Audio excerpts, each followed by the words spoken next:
Hola nuevamente, continuamos con nuestro diplomado de especialización sobre victimología y Derecho Internacional de Protección a los Derechos Humanos de las Mujeres. En esta ocasión continuaremos con nuestro tema 13 del módulo 4 y el tema se denomina tipos de obligaciones convencionales de los Estados. Recordando que los objetivos o el objetivo específico de esta jornada es poder identificar las obligaciones o deberes que adquieren los estados al ratificar los tratados de derechos humanos, ya sean estos genéricos o específicos o de protección reforzada. Pues bien, los deberes u obligaciones que los estados adquieren al ratificar la Convención Americana sobre Derechos Humanos y otros instrumentos internacionales se dividen en deberes genéricos, que son los dos deberes principales que adquieren los estados al ratificar cualquier tratado de derechos humanos, y siendo el primer deber el de respeto. O sea, si el Estado salvadoreño garantiza un derecho humano, pues obviamente tiene que respetarlo, ¿verdad? Pero también está el deber de garantía,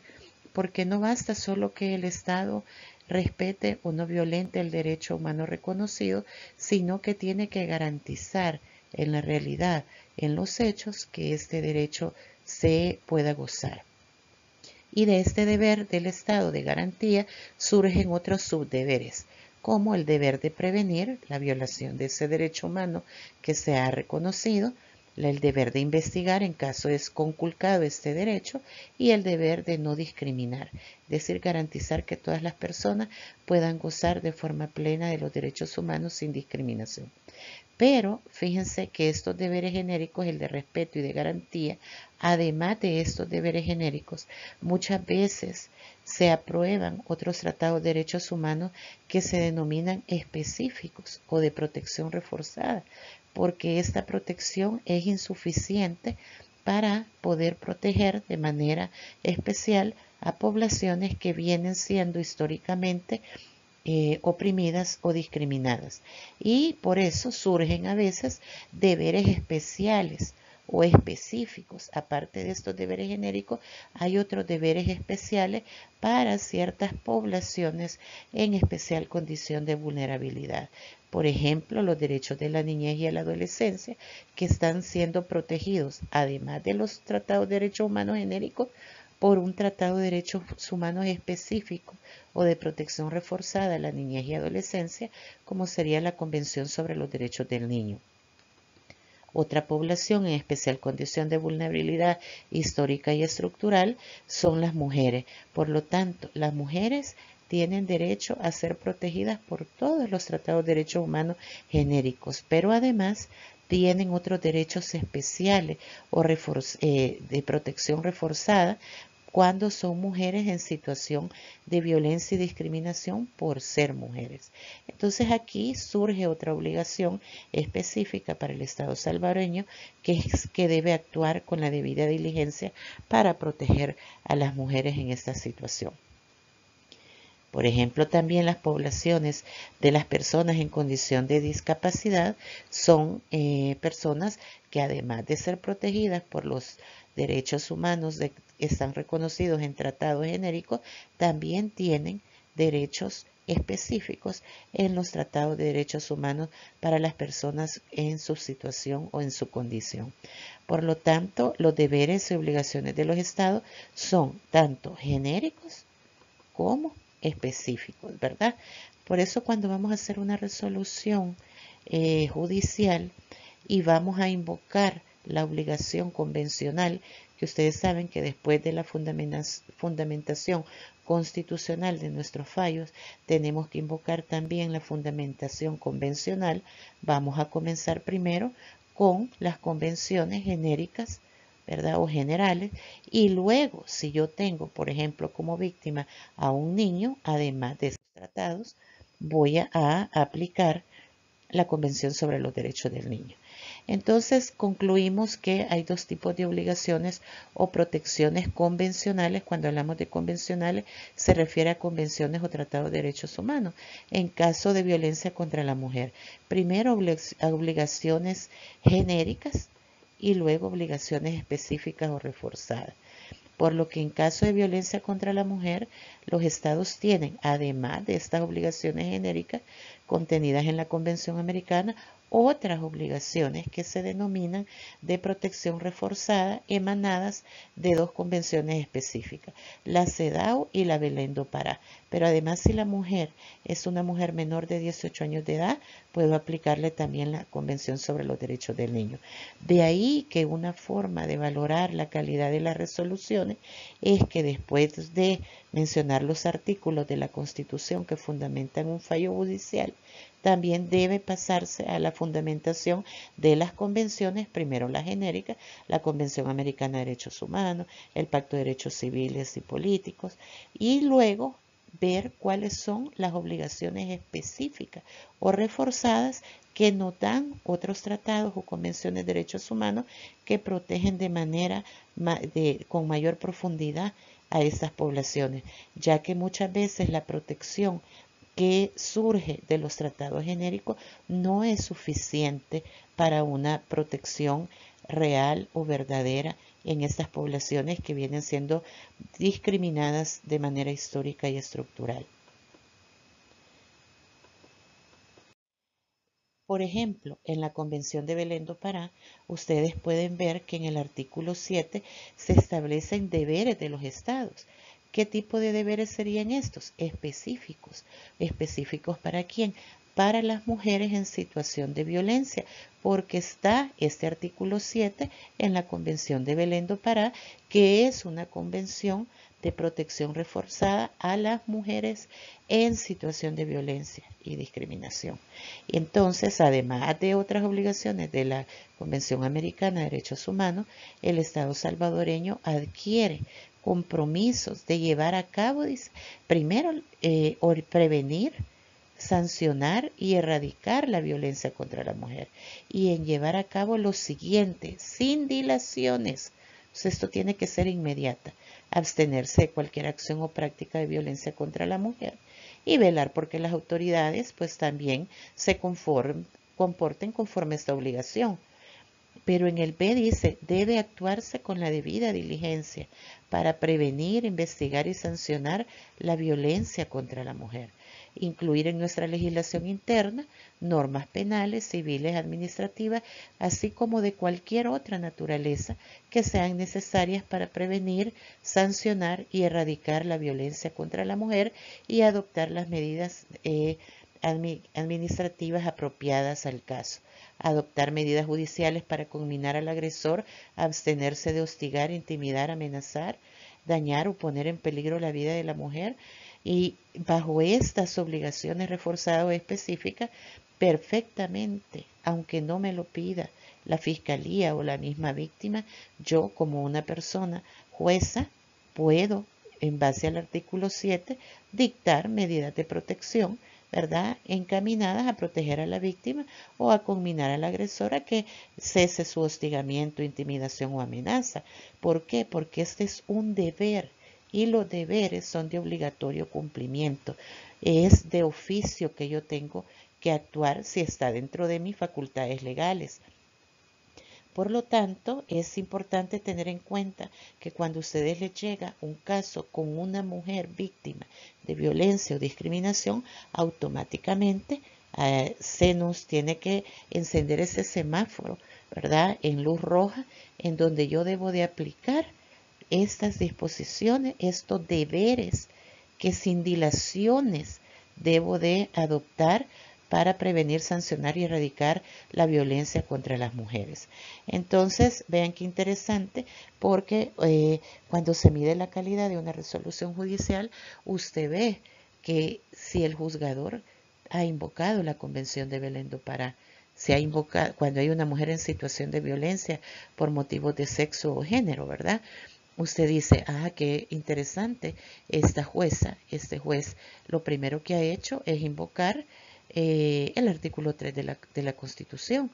Ha invocado el 246, que la Convención es la norma primaria, ¿verdad?, por sobre todas las demás leyes. Luego vemos cómo también invoca la Convención Americana de Derechos Humanos y luego hace una invocación de todos estos deberes que establece la Convención de Belén do Pará y muchas veces la CEDAW y a veces si usted, su víctima es una persona menor de 18 años de edad y usted ve que no se ha invocado la Convención sobre los Derechos del Niño, sin duda que es una resolución que viola la Constitución, porque la Constitución le dice que los tratados prevalecen sobre las leyes nacionales. Entonces, si usted solo va a aplicar el Código Procesal Penal o el Código Penal y no va a aplicar, por ejemplo, no va a invocar la Convención sobre los Derechos del Niño teniendo una niña o un niño en situación de violencia y tampoco va a invocar la ley nacional que es la LEPINA, que le da normas procesales distintas a las normas procesales de los adultos y usted no invoca la LEPINA, se pueden dar lugar a fallos adultocentristas, ¿verdad? Y que violan los derechos de la niñez y adolescencia. En este sentido, estos son deberes específicos o de protección reforzada que se deben cumplir cuando en nuestro caso aparece una mujer que es la víctima en situación de violencia. La Comisión Interamericana de Derechos Humanos observó la falta de diligencia con la que se han emprendido las acciones por parte de la Procuraduría General de Justicia del Estado. Esto lo dice la sentencia de Campo Algodonera y Algodonero, que es una sentencia muy relevante sobre feminicidios, y aquí dice la sentencia que cuando se le requirió oficialmente información actualizada a la Procuraduría General de Justicia del Estado, se recibió como respuesta que no estaban en posibilidad de saber cuál había sido el destino de los 2.415 casos denunciados, toda vez que los expedientes no los tenían físicamente.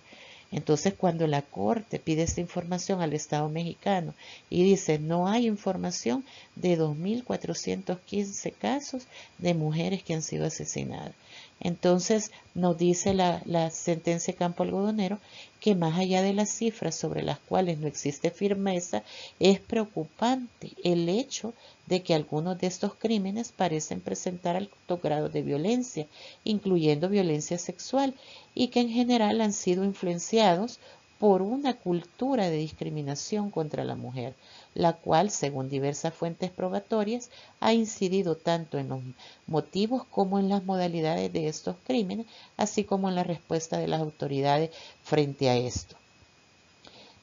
Concluye también la Corte que el informe de la CEDAW resalta que no se trata de casos aislados, esporádicos o episódicos de violencia contra las mujeres, sino que estamos frente a una situación estructural y de un fenómeno social y cultural enraizado en las costumbres y mentalidades, y que estas situaciones de violencia están fundadas en una cultura de violencia y discriminación basada en el género. Esto es lo que se conoce como contexto. Y este contexto debe ir siempre, cada vez que conocemos un caso de violencia y discriminación contra las mujeres por motivos de sexo o género,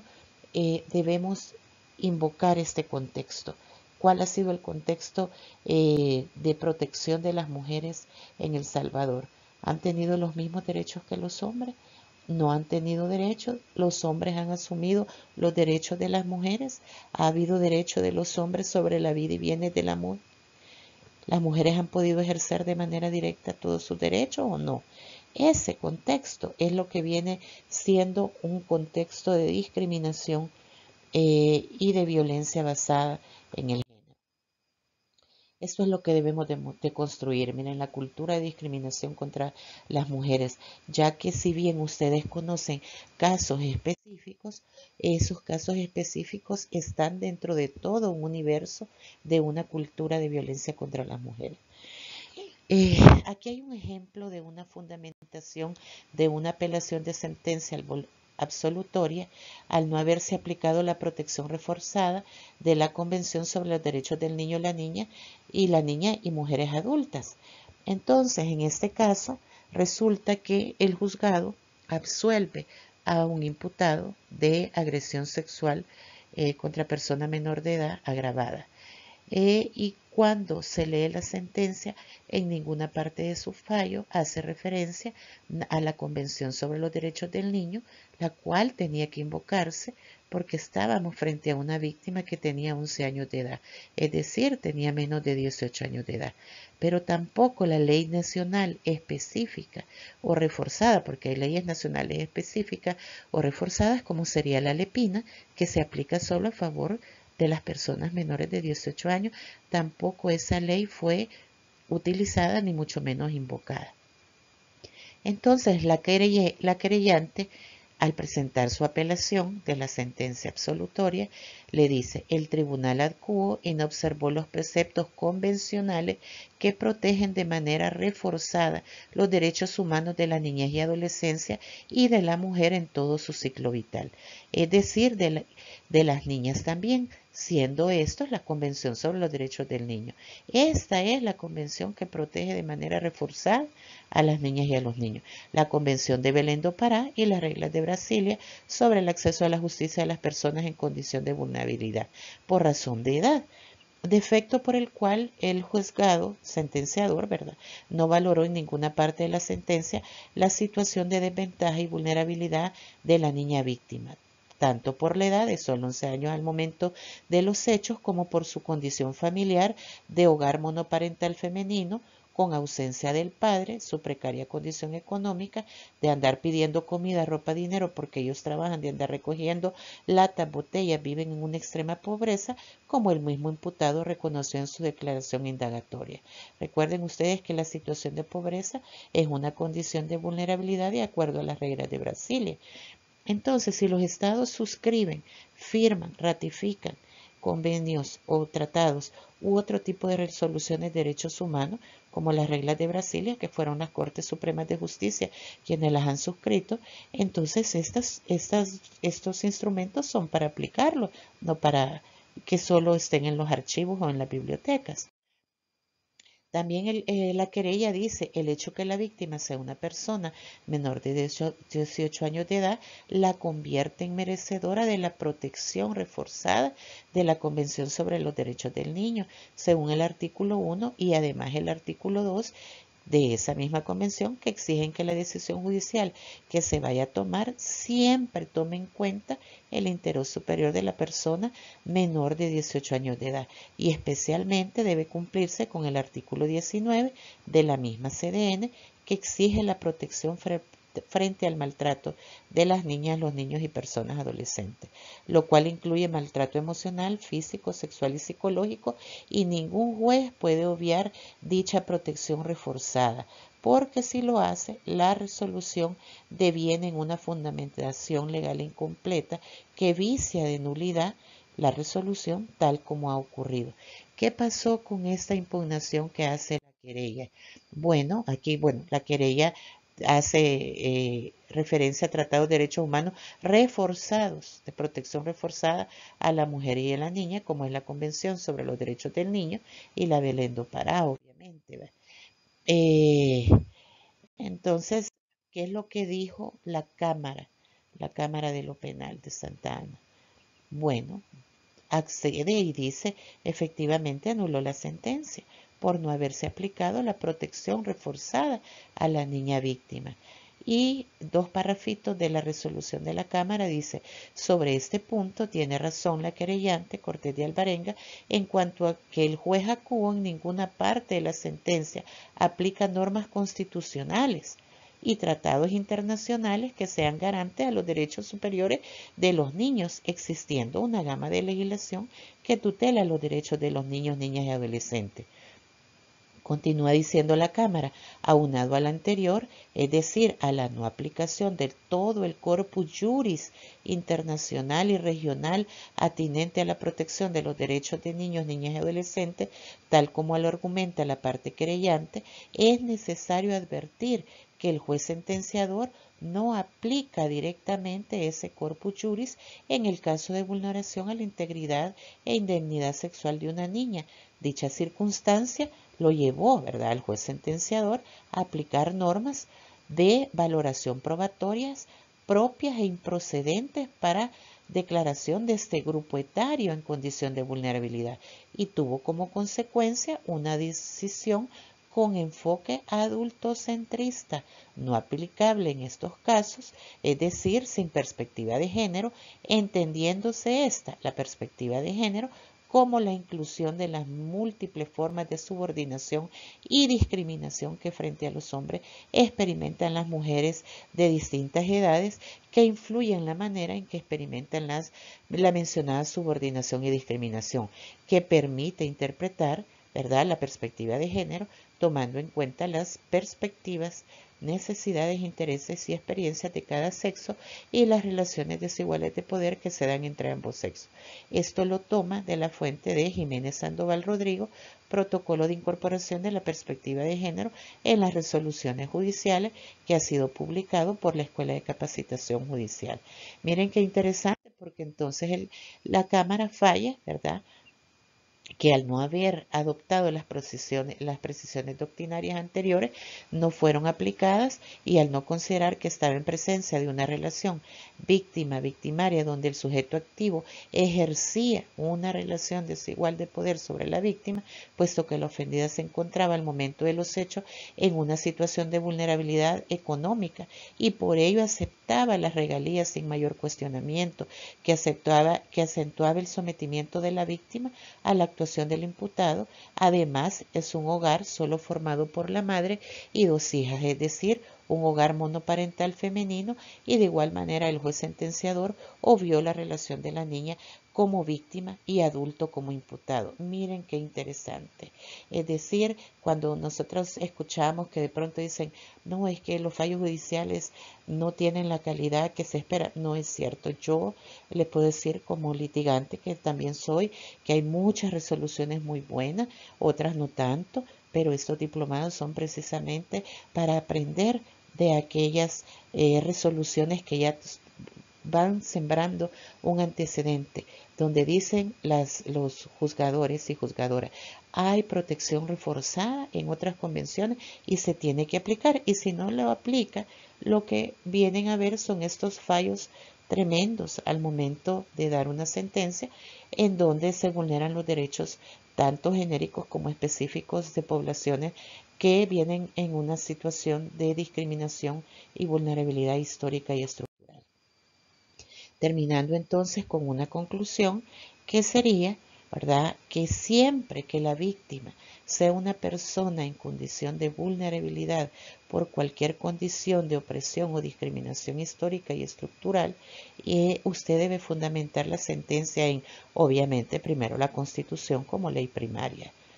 Segundo, los tratados de derechos humanos genéricos, Pacto de Derechos Civiles y Políticos, Convención Americana. Pero después, los tratados de derechos humanos específicos o de protección reforzada. Por ejemplo, si la víctima es niño o niña adolescente, va a aplicar la CDN. Si la víctima es niña o mujer adolescente o mujer adulta, obviamente, va a aplicar la CEDAW, Belén do Pará, y la CDN también. Cuando solo es mujer adulta en condición de violencia de género, aplicaría la CEDAW y Belén do Pará, además de las otras. Y luego vamos a fundamentar en leyes nacionales, que también las vamos a dividir en leyes nacionales genéricas. Por ejemplo, el Código Penal o el Código Procesal Penal es una ley nacional genérica. Pero a veces también hay leyes nacionales específicas o de protección reforzada. Por ejemplo, las garantías procesales que la ley da a las mujeres en situación de violencia, que vienen a adicionarse a los derechos de las víctimas que establece el Código Procesal Penal. O, por ejemplo, algunas disposiciones de la ley también tienen que ser incorporadas en los procesos penales, recordando siempre que la ley especial prima sobre la ley general. Entonces, siempre que yo voy a dar una resolución, no solo va a ser tomando en cuenta, por ejemplo, el Código Procesal Penal, que nos da las reglas procesales penales genéricas, pero el mismo Código Procesal Penal dice, si hay norma, otra ley especial tiene normas procesales específicas, pues vamos a aplicar primero esta. Aquí sería el artículo 57 de la ley. Estas normas procesales las vamos a aplicar siempre porque el Código Procesal Penal es un código o una ley general y la ley especial integral para una vida libre de violencia para las mujeres es una ley especial. Y la ley especial sobre la ley general, recordando siempre la bibliografía de referencia utilizada en donde están la causa penal y el recurso de apelación que hago mención, los estándares jurídicos vinculados a igualdad de género, mi libro Introducción a la Jurisdicción Especializada para una vida libre de violencia y discriminación para las mujeres y otras normativas adicionales. Bueno, muchísimas gracias y espero verles en la próxima jornada.